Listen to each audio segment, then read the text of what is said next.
Good day mga idol. Ang Magnolia at ang Pure Blend Titans ay mayroon daw negotiation na nagaganap ngayon involving dito itong si Joshua Monson. Matapos nga po ang first game ng Titan kontra sa Meralco Bulls na kung saan maganda nga ay pinakita nitong si Joshua Monson. Pag-amin nga sa isang source ay mukhang itutuloy na nga daw ang pag-trade ng Magnolia kay Joshua Monson.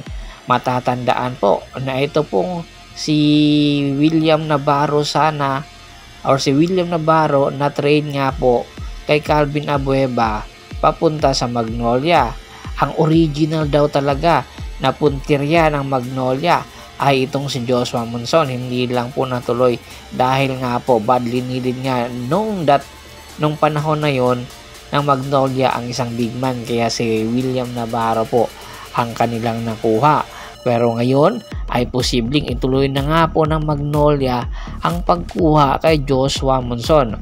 Badly needed nga po ng Magnolia ang isang stabilizer, isang guard at isang defender. Two-way player po itong si Joshua Monson. Nakita naman po natin talagang umangat ang kanyang paglalaro. Siyempre, lalong-lalo na kung mapapasa ilalim nito ni L.A. Tenorio na alam naman po natin na isang court general. Malaki ang maitutulong ni L.A. Tenorio sa performance nitong si Joshua Monson kung sakasakali kaya pang baguhin ni Tenorio ang mga galawan at mga arsenal nitong si Joshua Monson kung matutuloy po ang nasabing negotiation na nagaganap ngayon. Isa po ito sa mga sinyales na ang Magnolia ay posibleng magseryoso na. At kung matuloy man daw itong trade na ito, ang maipapalit daw ng Magnolia ay itong si Polly na napapabalita nga pong limited minutes lang ang nilaro noong Game 1 kontra Barangay Ginebra San Miguel. Mayroon daw purong problema itong si Polly at itong si Tenorio dahilan para bigyan ito lang limited minutes ng nasabing head coach na si Tenorio. Hindi man alam kung ano ang problema nitong si Polly at si Tenorio, pero napapansin na nga po ng ibang mga insider na hindi na masaya itong si Polly sa Magnolia sa pagdating nitong si L.A. Tenorio. Alam naman po natin, minsan po kinakailangan talaga baguhin na ang lineup ng Magnolia, kaya unti-unti na mga pong pinapakawalan ang mayroon na nga pong edad na player katulad na lang nitong si Polly. Ang tagal na po nilang sinandala ng Magnolia itong si Polly.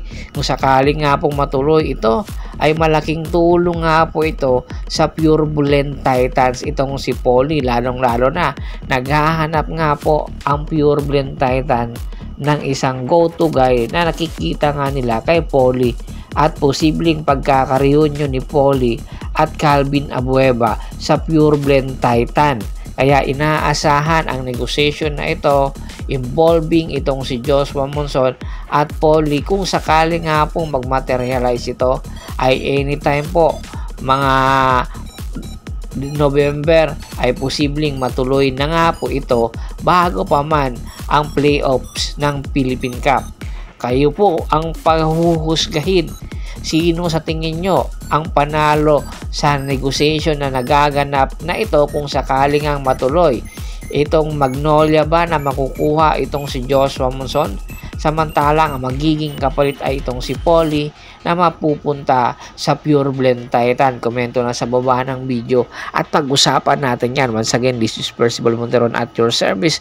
Don't forget to subscribe my sports channel at don't forget to click the notification bell button para nga maging updated po palagi sa lahat ng kwentuhan. At bago pa man natin tapusin ang ating kwentuhan, shoutout muna tayo sa ating mga solid na followers na laging sumusuporta po sa atin. Kay Kagawad Kat sa Kinudukusin ng Hagonoy, Bulacan, Ricky Lanza ng Ricky Rider TV ng Tansa, Cavite, Yornel Belches, Yonel Alicante, Ronald Bersobidad, at syempre si Adrian Dulay at sa Dulay Family. Pakibisita na rin po ng Facebook fanpage ko ng Pulgoso Bostor at Hapres PH3 para po sa mga karagdagang sports balita. Hanggang sa muling kwentuhan, maraming salamat po.